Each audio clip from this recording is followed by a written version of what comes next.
guys, John here with another round of Battlefield 1 footage. This time we're playing Domination. And if you're a Battlefield player, you're no doubt familiar with this mode already. It's ultimately very similar in concept to Conquest, which we saw last week, but focuses on smaller, infantry-only matches. You can't spawn and capture points, and the tighter map design can lead to some intense battles.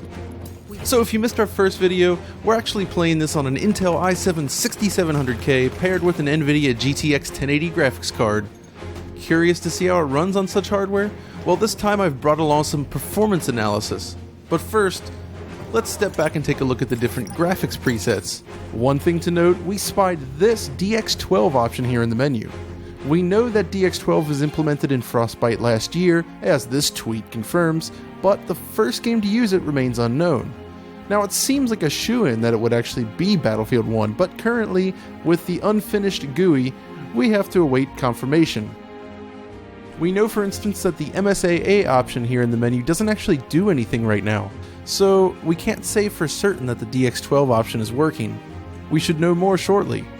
Anyways, now onto the comparisons. This is always tricky in a multiplayer game, as you need to find a place to test this without getting killed by an enemy player. And this seems like a pretty good spot, so let's do it. As we've seen in previous Frostbite games, Battlefield 1 is very scalable indeed, and still manages to look great even at low settings. The most visible improvements that you'll spot as you bump up settings are greatly increased distance detail, improved shadows and ambient occlusion, along with generally enhanced image quality. The elimination of pop-in definitely has the greatest impact here. Look closely at this scene, watch the fence as we row through the settings. Or how about these buildings here? Detail is increased and higher quality contact shadows are used as we bump up the settings.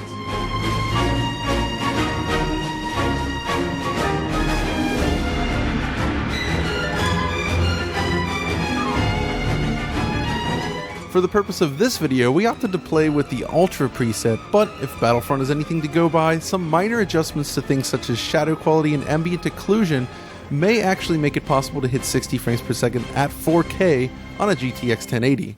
Our 4K future has never been closer.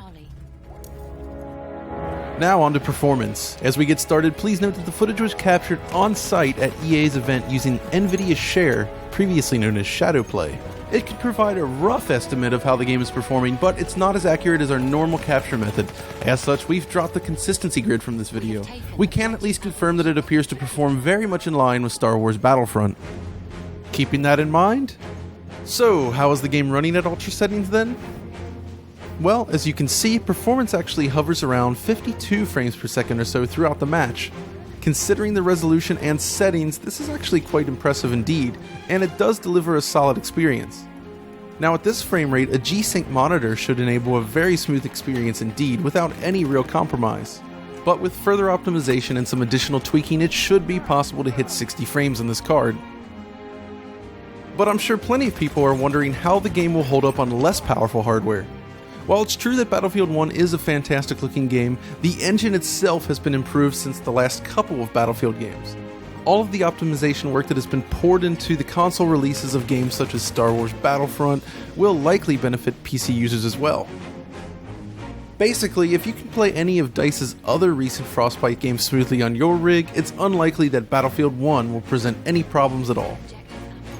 So how about that 5K footage from last week? Here's what we get when analyzing that. Definitely much lower, but still surprisingly playable and very crisp. Anyways, back to Domination, and what's this? I've just defeated Eurogamer's own Ian Higton. Toasty! Oh my. Ultimately, I walked away from Battlefield 1 with 3 thoughts. First off, DICE's Frostbite engine continues to impress. It's clearly one of the most optimized and capable engines in use this generation. If you look back at EA's output last generation, performance was often an issue with some of its bigger games, but it's clear that this is no longer the case. Adopting a Frostbite-focused strategy across the company has paid off in a big way, and DICE's own games, of course, really show what it can do. We also enjoyed this trip back to a very different time. While I have enjoyed the modern themes in recent games, it's actually fun and interesting to pick up and use much older weaponry again. While liberties have certainly been taken here, the team has plucked elements from the Great War and transformed it into something that is quite fun to play. Lastly, the game has seriously wicked capes. I mean, just look at this. Awesome. But that's all the time we have for now. If you enjoyed this video, be sure to like and subscribe, and until next time, this is John signing off.